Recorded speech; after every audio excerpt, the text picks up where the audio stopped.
कोई धंधे की प्रॉब्लम है, चाहे घर के क्लेश की कोई प्रॉब्लम है, सभी आप लोगों से हाथ जोड़ के वंदना करता हूँ। हमारा जो चैनल है श्री सोनू महाराज,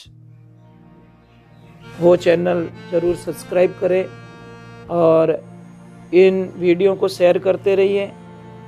सभी देवी देवताओं की एक बार बोलो राधे, और नाचने वाले भक्तों की। एक बात थोड़ा व्यापारी वर्ग के लिए, थोड़े आवाज मत कर जो, थोड़ी मेहरबानी कर जो। मैं आपसे एक निवेदन कर रहा हूं,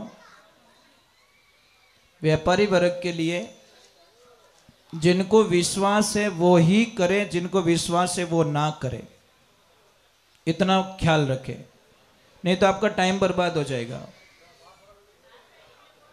जिसको भी कोई धंधे की प्रॉब्लम है, चाहे घर के क्लेश की कोई प्रॉब्लम है या अशांति का वातावरण है, तो अभी ये 20 और 21 तारीख आ रही है, अमावस्या पड़ेगी उस दिन।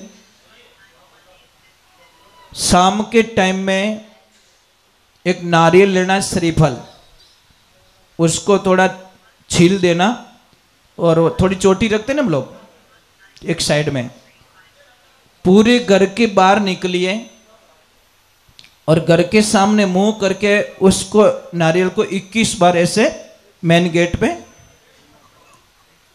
घुमा के, राइट घुमाना, क्लॉकवाइज राइट, ऐसे मत घुमा देना, राइट घुमा के उस नारियल को वहीं तोड़ दो, फिर दोनों हाथ में वो ले लीजिए आधा आधा। परंतु उसको करना क्या, ऐसे फेंकना है, ऐसे विपरीत दिशा में, मतलब राइट वाला लेफ्ट और लेफ्ट वाला राइट में। और भगवान को बोलना है, प्रभु हमारे घर में जो क्लेश है, प्रॉब्लम्स है, वो सारी आप लेके जाइए। और किसी को धंधे की कोई प्रॉब्लम है तो आंवले का जो वृक्ष होता है उसके पास में जाओ, थोड़ी हल्दी चढ़ाइए और दोनों हाथों में पानी लेकर ऐसे कलश को लीजिए, पूर्व की तरफ मुंह करना ईस्ट फेस में, और उसमें पानी चढ़ाना है आंवले के पेड़ में हल्दी के ऊपर, और एक नाम बोलना, हरि हर महादेव। खाली महादेव नहीं, हरि हर महादेव बोल के वो नारियल उसमें आंवले में पानी चढ़ाना। आप कल्पना नहीं कर सकोगे कि हमारे घर में इतना अच्छा, हमारा धंधा इतना अच्छा चल रहा है, बढ़िया चल रहा है और अच्छा चल रहा है। जैसे किसी ने नई दुकान की हो, पुरानी दुकान बहुत अच्छी चल रही है, नई दुकान कम चल रही है, तो आपको कुछ नहीं करना है, शनिवार के दिन अपनी पुरानी दुकान से एक लोहे की कील निकालिए, कहीं से भी लोहे की होनी चाहिए, फर्नीचर में लगी हुई कील को निकालिए। वो कील चुपचाप बोल के भगवान शनि को बोलना, है शनिदेव जितनी कृपा यहाँ पे की आपने, इतनी कृपा मेरी नई दुकान पे भी करना है और मेरे साथ में चलो। ले जाकर उस कील को गले में डाल दीजिए या कहीं भगवान के दरबार में रख लीजिए। आपकी जिंदगी में इतनी खुशी आएगी जिसकी कल्पना नहीं कर सकते। जिसके भी बच्चे पढ़ाई में कमजोर है, पढ़ाई में कई लोगों को बहुत सारी प्रॉब्लम्स होती है, बच्चे को याद नहीं रहता, बच्चे पढ़ना चाहते परंतु भूल जाते, पढ़ना चाहते परंतु भूल जाते। उस बच्चे के लिए क्या करना है, पूर्णिमा के दिन कोई देसी गौ रखता हूं, देसी गाय माता, वो नहीं चाहिए, जर्सी गाय, देसी गाय, वहां पे जाइए, आपके सामने उसको बोलिए कि अब इसका दूध मुझे चाहिए, थोड़ा बछड़े को पीने दो, और उसको इतनी रिक्वेस्ट करनी है कि मुझे आगे वाले थन है ना उसका दूध चाहिए, पीछे वाले नहीं, आगे वाले थन का दूध निकालिए और दूध निकाल के घर पे लाइए पूर्णिमा के दिन। फिर घर पे लाके खीर बना दीजिए, ड्राई फ्रूट जो भी डालना है, उस खीर को कम से कम 1-2 घंटे तक चंद्रमा का प्रकाश दिखाना है, और फिर उस बच्चे को आप खिला दीजिए। आप कल्पना नहीं कर सके, जो पढ़ना नहीं चाहता है वह भी बच्चा जबरदस्ती पढ़ाई में मन लगेगा, और आप कल्पना नहीं कर सकते, इतनी बढ़िया बात है। ये ध्यान रखें, गाय के दूध में बहुत शक्ति होती है, परंतु अपने बूढ़िया लोग कहीं कहते हैं वेड़ारा वयोड़ा मोती निपजे। एक बात का ध्यान रखना, इस दुनिया में सारे लोग, आपका पार्टनर, आपका भाई, आपका सगा, आपका मित्र, आपका पड़ोसी, इनमें से कोई नहीं चाहेगा कि ये आदमी मेरे से आगे निकले। आपका पार्टनर कभी नहीं चाहेगा कि मेरे से अलग होने के बाद में मेरा पार्टनर मेरे से डबल कमाए। आपका दोस्त कभी नहीं चाहेगा कि मेरा दोस्त मेरे से ज्यादा कमाए। आपका भाई भी चाहेगा कि वो मेरे से पीछे रहे, आगे ना जाए। एक क्लास में पढ़ने वाला बच्चा कभी नहीं चाहेगा कि ये लड़का या लड़की मेरे से अच्छे नंबर लाए, मेरे से पीछे रहे। पर दुनिया में दो ही ऐसे महापुरुष होते हैं, वो चाहते कि ये लड़का हमेशा हमारे से आगे निकले। वो कौन होते? पेरेंट्स।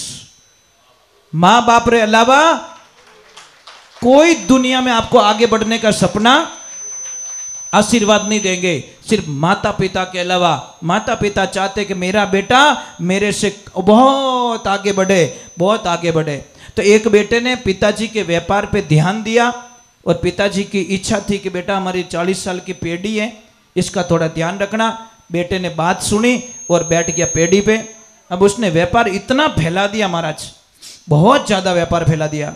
अब समझ लीजिए, व्यापार फैला के बहुत अच्छी बिल्डिंग बनाई और बिल्डिंग बना के बिल्डिंग के ओपनिंग में पिताजी को बुलाया, उनसे रिबन कटवाया। तो पिताजी ने उसको एक प्रश्न किया, बहुत राजी भी हुए कि धन्यवाद है मेरे बेटे को, कम से कम मैं तो नॉर्मल में था ना, इसने बहुत सारा कारोबार आगे बढ़ा दिया, इतनी बड़ी ऑफिस बनाई, इतनी बड़ी बिल्डिंग बनाई। अब महाराज ध्यान रखें, पिताजी ने बच्चे को पूछा, ये पॉइंट्स थोड़ा ध्यान से सुनना। पिताजी ने बेटे को पूछा कि बोल बेटा, इस दुनिया में सबसे ताकतवर व्यक्ति कौन है? बेटे ने तुरंत बोल दिया पिताजी मैं। पापा रो मुंड उतर गो, क्यों तो गड़बड़ रहेगी। फिर थोड़ा ठंडा दिमाग से पूछा कि बेटा इस दुनिया में सबसे ताकतवर व्यक्ति कौन है? तो उसने तुरंत बोल दिया पापा मैं। पापा ने बोला अबे मारवाड़ हाल नो छोको, अपनी सीट तो गई भाई, अबे हटो। पिताजी की आंखों में आंसू आ गए साहब। जैसे पिताजी नीचे उतरे, पर क्यों बेटा ने एक बार और पूछ लो। कितनी बार? लास्ट बार पूछ लो। वापस पूछा कि बेटा इस दुनिया में सबसे ताकतवर व्यक्ति कौन? कि पिताजी आप। पिताजी आप। तो पापा ने बोला बेटा 2 बार जब पूछा तो तूने बोला मैं हूं मैं हूं, मार तो कालजू काट दियो कि पापा उस वक्त में आपके दोनों हाथ मेरे कंधों पे थे, इसलिए मैं दुनिया का सबसे ताकतवर व्यक्ति था। जैसे ही आपके हाथ हट गए आप 1 बन गए, मैं 0 बन गया। इन्हें वास्ते जिन माते माँ बाप रो हाथ कंधों माते है ने, उससे बड़ा ताकतवर दुनिया में कोई हो नहीं सकता। इन्हें वास्ते महापुरुषों, आप कितना भी कमा लेना, कितना भी कुछ कर लेना, पर माँ बाप ने मत सताई जो। बेचा बटो रियो, कोई बोलता हमारे बिल्डिंग आई, कोई के गाड़ी आई, कोई के वो आयो, कोई के कंपनी आई, और एक भोलो आदमी के गेला मारे को ने मारी माँ आई रे, मैं दुनिया में सबसे लकी आदमी हूं, मेरी माँ मुझे मिल गई। ना गाड़ी चाहिए, ना बंगला चाहिए, ना कुछ चाहिए। महाराज एक ध्यान रखना, औलाद बीमार हो जाती है तो माता पिता सारी प्रॉपर्टी गिरवी रख देते हैं, अपनी एफडी तोड़वा देते हैं, अपनी सारी कमाई तोड़वा देते हैं। पर जब पापा मम्मी बीमार रहे तो सब थोड़ी शंकाएं घुस जाती है। कैसा 12 साल रह गया मने सेवा करते हैं, हमें तो नैन क्यों ही करी। अरे बाप रे, एक आदत छोड़ दो आपकी। कहीं के माँ बाप मारे भेड़ा रहे वो शब्द छोड़ दो साहब। कहीं के वो मैं माँ बाप रे भेड़ो रहूं, जिन दिन ओ बोलोला उन दिन आप बहुत सुखी रह जाओला। हमारी क्या औकात है जो माँ बाप ने आपो भेड़ा राख सको? यूं बोलो ने बेटी रे बाप के मैं माँ बाप रे भेड़ो रहूं। कई लोग का मने के महाराज मैं गाय को गोद लेके आया हूं। अब धारो बाप दादा ली कहीं गाय को गोद लेना 3 लोग के देवता नहीं ले सकते, तू क्या ले सकता? ऐसे बोलते मैं गाय की गोद गया हूं आज। मैं गाय को गोद लेके नहीं आया, मैं गाय माता की गोद चला गया तो वो तो शुभ था, पर वो कि गाय को गोद मैंने ले ली। अरे बेटी रे बाप, ब्रह्मा विष्णु महेश की भी ताकत नहीं है जो गाय को गोद ले सके। अरे इतना बोलते गाय की गोद गया हूं मैं, तो वो तो शुभ होता। महाराज कई लोग क्या करते हैं, अभी हमारे कुछ दिनों पहले कोई किसी ने सत्संग बुकिंग करवाई और हमें पूछा कि महाराज ये तारीख है लिख दीजिए, और नाचन वाला हाथ आई कि नहीं आई। मैं बोले क्यों, कैसा कोई हनुमान जी पढ़न नाचे, कोई महादेव जी पढ़न नाचे। मैंने बोला सत्संग कैंसिल करो, आई नॉट एक्सेप्ट, नहीं नो एग्री, मैं ये नहीं कर सकता। अरे मारी कहीं औकात जो हनुमान जी नचाई सकूं, मारी कहीं औकात जो महादेव जी ने मैं नचाई सकूं। अरे भोला आदमी थोड़ा तो दिमाग यूज करो, महादेव जी को मैं नचाऊंगा, मैं इतना बड़ा बन गया क्या, मैं हनुमान जी को नचाऊंगा, मैं माता जी को नचाऊंगा।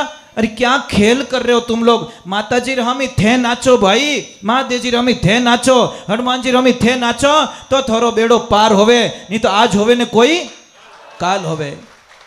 हम तो भैरू जी के सामने, भैरू जी के वो पता नहीं क्या क्या बन के भैरू जी को नचा रहे हैं। इतने बड़े हो गए हम लोग कि भगवान को नचाने लग गए। साहब ये बहुत ही गलत चीज है, इन्हें वास्ते ये सारी बंद होना चाहिए, ये अच्छी बात नहीं है।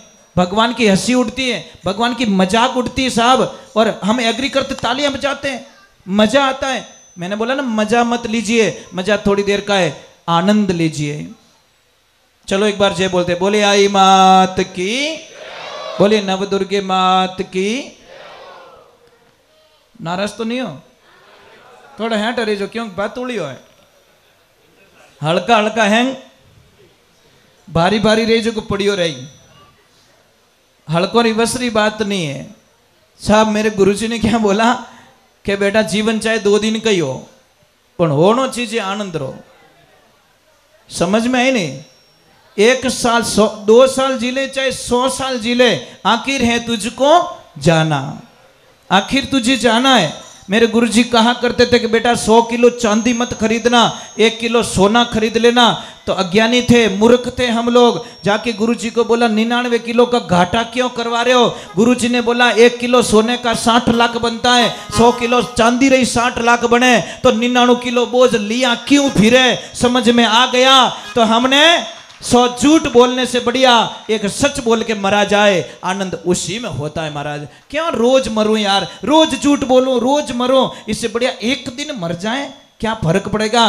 परंतु मरना अच्छा है यार, मरना स्वामी विवेकानंद जी का जैसा होना चाहिए, मरना महाराणा प्रताप जैसा होना चाहिए, मरना शिवाजी जैसा होना चाहिए, मरना महारानी लक्ष्मीबाई जैसा होना चाहिए, मरना सुभाष चंद्र बोस जैसा होना चाहिए, मरना भगत सिंह जी जैसा होना चाहिए। आनंद उसको कहते, संसार में आए कीड़े मकोड़ों की जैसे मर गए उसको मौत नहीं कहते। मौत भी इतिहास के पन्नों में लिखी जाए उसको मौत कहते। महाराज क्या आए, क्या खाए, क्या पहने, ये हमारा वर्चस्व नहीं है। हमने देश के प्रति कितनी जागृति है, देश के प्रति बात कितनी करते हैं, देश के प्रति हमारी भावनाएं क्या है, वो मायने रखता है। पर्सनल जिंदगी, सेल्फ जिंदगी हमेशा दुख देती है। और जब आप आउट जाते हो, देश का सोचते हो, मातृभूमि का सोचते हो, तो आनंद कुछ और आता है। ये जिंदगी में ध्यान रखिए। अरे 2 दिन का जीवन यार। यहाँ पे कोई ऐसे बैठे हैं माँ भारती के सपूत जो अपने बेटे के जन्मते ही मन में ये शपथ ले ले कि इस बेटे को मैं फौज में भेजूंगा, बॉर्डर पे भेजूंगा इस बच्चे को मैं। है कोई देवी यहाँ पे? बहुत बहुत धन्यवाद आपको, एक हाथ ऊपर हुआ है, धन्य हो गया मैं। ये होना चाहिए यार, सपना ये होना चाहिए। क्या मेरे लिए वो बनाऊं, वो बनाऊं, वो बनाऊं। अरे ये तो सोचो, ये भगवान मुझे ऐसा बेटा देना, ऐसी बेटी देना जो बॉर्डर पे जाके, डंके की चोट पे जाके मेरी मातृभूमि की रक्षा कर सके। नहीं तो मेरा धरती पे आना सार्थक। धरती मारो कर्जो तो उतारो कि नहीं उतारो। एक छोटा सा भजन सुना देता हूं ताकि शंका निकल जाए। 5 कर्जे हमारे पे, कितने? जब तक ये कर्जे नहीं उतारेंगे हमारी मुक्ति होने वाली नहीं है।